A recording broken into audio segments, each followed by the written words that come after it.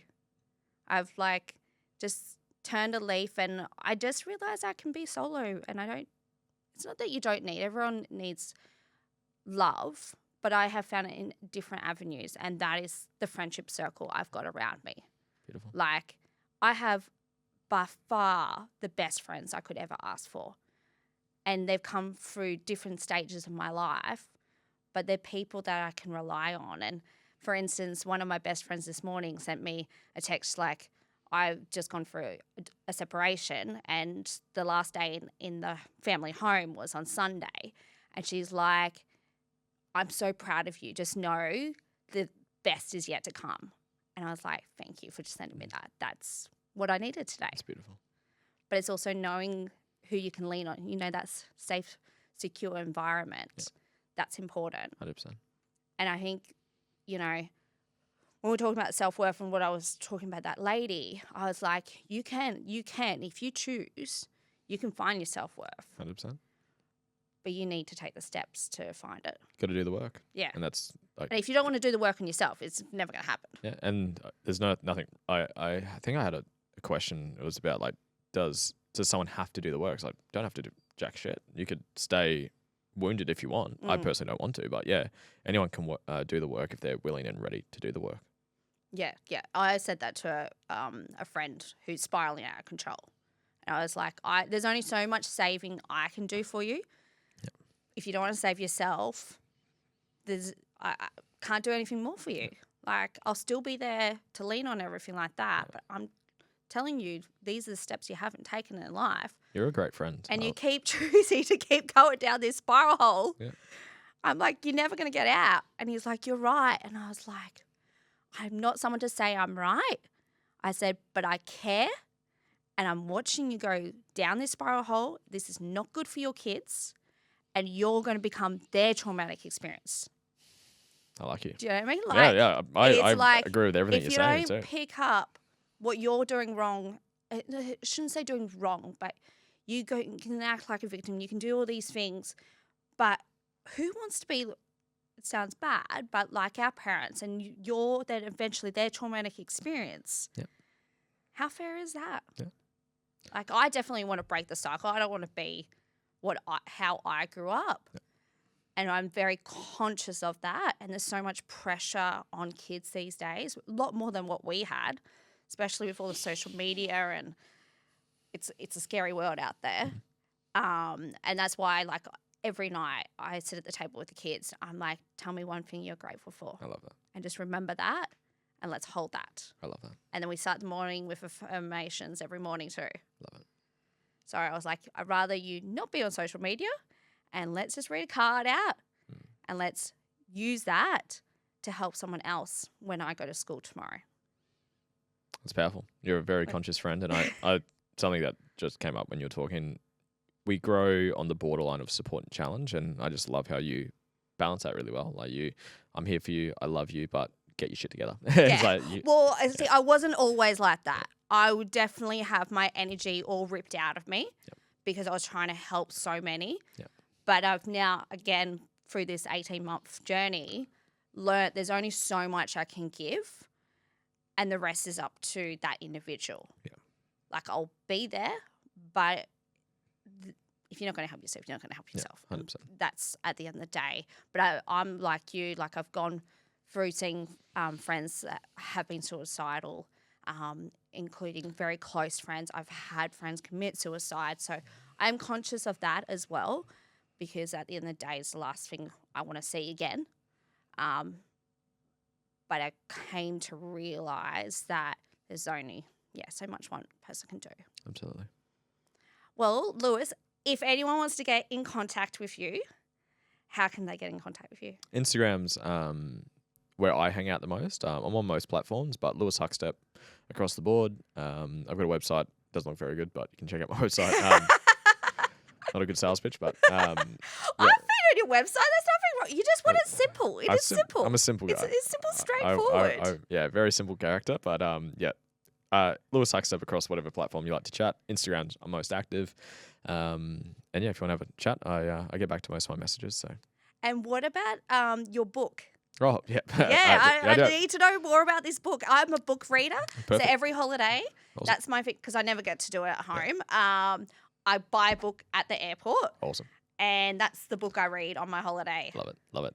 It's called the Inspired Life Method. So it's essentially everything we're talking about. So it's my method of how to create a life that you love. So kind of like a lot of the themes that you've been talking about today. So I start with self-mastery, which is essentially your true self, your authentic self, where your self-worth is, your truest self. That's your values, your life's purpose, your authentic mission and vision, not the projections of someone else's. The inner work, which is we go through limiting beliefs, trauma, and emotional blocks. I haven't really touched on too much of that on today's podcast. And also the third pillar is strategy. And that's where it's like, yes, know your true self, do the inner work, but then take action. What's your plan of what your mission is, your 5 to 10 year goal based on your purpose? And then we go 3 years, 2 years, 12 months, quarter month, week and day. So it's actually practical, tactical executing. And it's just all the pillars that you need to live a life that you love. And you get, there's a process and step. Everything's a natural process. You're actually going through your values. You determine your values. You find your purpose. You find your vision, your mission. We remove a limiting belief. I take you through the process. We heal trauma. I'll take you through a process. I give you 2 meditations for the blocks. I take you through the planning process. Like it's all actually processes to actually walk away with something, not just feel good and motivated from a book. It's like, here's the actual steps to put it all together.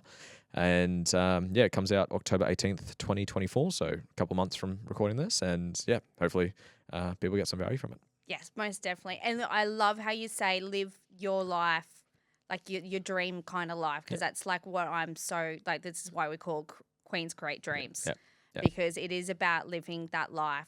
That might be a dream, but you can turn that dream into a vision, and it can be your life that you live. Yeah, and that's why when you asked me to come on, like I looked at what you guys do, I'm like, this is perfect. Like it's pretty much my method is called what you guys do. Most of my clients are women, and yeah, everything you said today is super aligned with it. So if you want to find your true self, do some inner work, and practically plan out a dream life for yourself and what that actually looks like, then yeah, the book will help out. Amazing. Thanks so much, Lewis. Thank you so much. Hope to have you again on the podcast. I'd love to. Thank you. Thank you.